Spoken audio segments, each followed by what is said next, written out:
What's going on, champs and champettes? It's FireMonkey here, and in today's YouTube video, I wanted to talk about the magical world of something that I have finally been able to purchase and I've been able to enjoy, mess around with recently, which is the wild world of a Steam Deck. That's right here you're seeing the official carrier case for the Steam Deck, and just to give you guys a little bit of a live comparison before, we start talking about everything, rambling on about it, here is this product. Now, keep in mind, I have the one with the anti-glare or whatever, so even though this ring lights here, it doesn't really, you can still see what's going on. Of course, the ring light's insanely bright, so all of that, but as you can see, we have games like Henry Stickmin Collection, we have Portal, we have Portal 2, Hades, a lot of games on here, and then in the non-gaming category, the non-Steam category, I have some stuff like my PC games are obviously showing up that I have shortcuts for, but I have Google Chrome, Firefox, and Discord Canary showing up here. The rest of the games are obviously ones from my PC, so they're not ones locally installed on here, but they're ones that,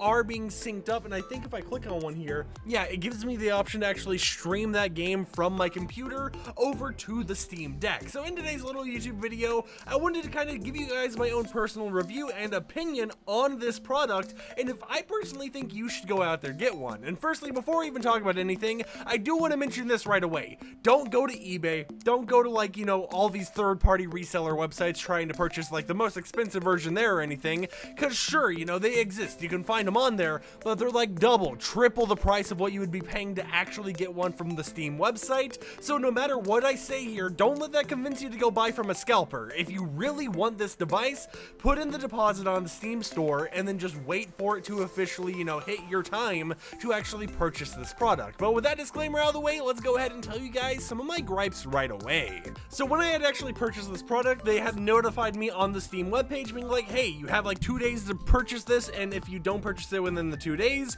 your time period will expire and you'll no longer be able to actually purchase this. You'll have to, redo your deposit, you'll have to do all that stuff again, and you'll be getting this at a much later date. So I got that notification, and luckily I had the money to actually purchase this device, so I went ahead and made that purchase. Now after I did, they sent me the tracking info maybe 1 to 2 days later, and it literally arrived the next day after they generated the tracking information.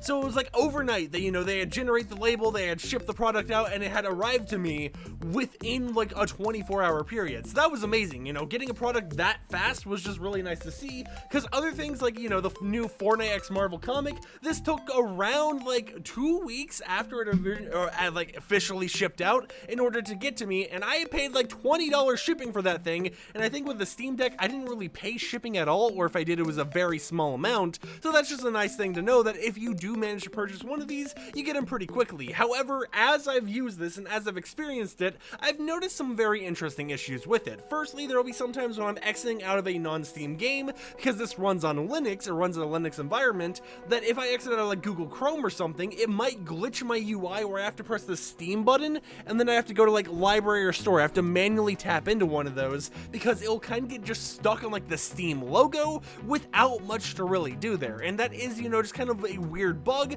that I assume, since the OS is going to be developed and fixed up in the future, they'll eventually get to that and they'll eventually fix it up. Now keep in mind, something I do plan to do in the near future is get a Steam emulator running on here, which I know there's guides and stuff online I plan to watch soon, in order to play some emulated games, whether it be Switch games if those are even supported, or some of the older games some DS or Game Boy games. I'm excited to get those running on here, and I plan to make a follow-up video about that. Now for my second gripe, however, if I can remember correctly here, if I go to the settings and then I go all the way over to my battery. Now let me see if I can find that first here. Obviously, this video is a little bit interesting, but let me just explain what's going on here as we talk about it. So you have the option to obviously show your battery percentage and stuff like that, but when this had arrived to me on day one, I had noticed that the system battery was lower than it probably should have been, because when you get a new device, you probably expect your battery's health to be, be a decent amount, whether, the battery's dead or alive, who really cares? And I can't really find the option in here right away, but I'll just tell you guys what I noticed. So despite me never touching the device before, just logging in and everything, the health of the battery was at 86%. Now, of course, I can replace that. I can get that fixed up in the later, future or whatever, but for a day one product, for a product that I had arrived on the first day, already losing, around, 12 to 13% of its battery's health, that is something that is kind of, a little weird to think about. It's kind of upsetting, because it's you're not getting that full advertised battery life, because a lot of that battery is already kind of like cut in half and ruined. With that said, however, a lot of games I typically play on my Steam Deck are more like indie games or roguelikes. As you guys saw, I had some, bigger games on there, like Portal 2, obviously, but for the most part, it's some of the smaller games out there. Like, we even have Vampire Survivors, The Binding of Isaac, Celeste. We have a lot of those, like, more roguelike indie games on here that you can just vibe with and play from time to time. Now, of course, I do plan to try some bigger games out on this. I know games like Apex Legends is, like, 100% supported on the Steam Deck, so I would love to see how that experience is. But with, that battery life percentage, the battery health and everything being 86%, it still lasts for a super long time, and I have the charger and everything to charge it back up so I can continue playing while charging it. And that's something I do want to mention here. One of the good things about this product is the placement of the charger, because instead of being at the bottom, what you can do is plug it in through the top. Now, this charger isn't the specific one for my Steam Deck, but it does still work. So while you're playing games, instead of having a thing at the bottom that you sometimes bump your hand into, it's at the top of the device. So unless you're sitting there like this, trying to play games while laying down or something, it's not really going to be a big issue for you. And I love just the placement over it, because overall I feel it's super nice and super convenient. And speaking of convenience, I want to mention something to you guys. A lot of people see this as, oh hey, it's just, a bigger Nintendo Switch, a more free Nintendo Switch, whatever you might want to say about it.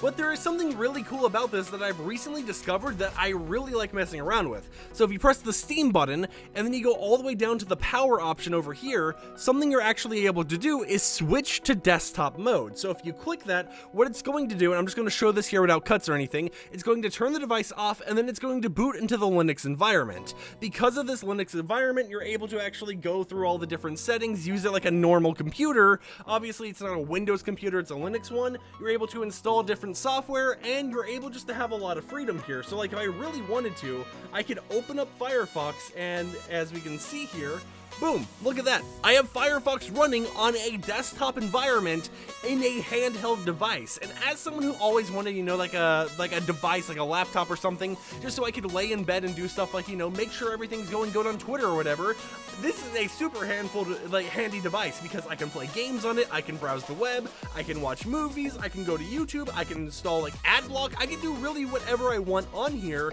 Well, obviously with the setback that it's not a Windows computer, but there are driver support being worked on behind the scenes in order to allow people to boot Windows up on their device. That really just makes this a super handy tool to have. And speaking of handiness, let's say, okay, well I want to go back to normal Windows, or I want to go back to Steam, you know what I mean? Pressing these buttons don't really do anything. Now, if I remember correctly, this one will move the mouse. No, this right here is kind of like your touchpad for moving the mouse and stuff, but you also have the touchscreen itself. What you can do is there's this button that just says return to gaming mode. You just double tap that, and it takes a little bit of time, it takes a few minutes. It might take like 1 to 2 minutes here, but I'll just show you guys. You press the button, and eventually it will boot you back into that Steam Deck OS, and you're able just to use it like you were before. So I really just, have a lot of enjoyment. I'm loving this device, and I'm glad this is my first time experiencing kind of like the handheld Steam, computer portable experience, because one thing I really want to do is play through the entirety of the Yakuza franchise.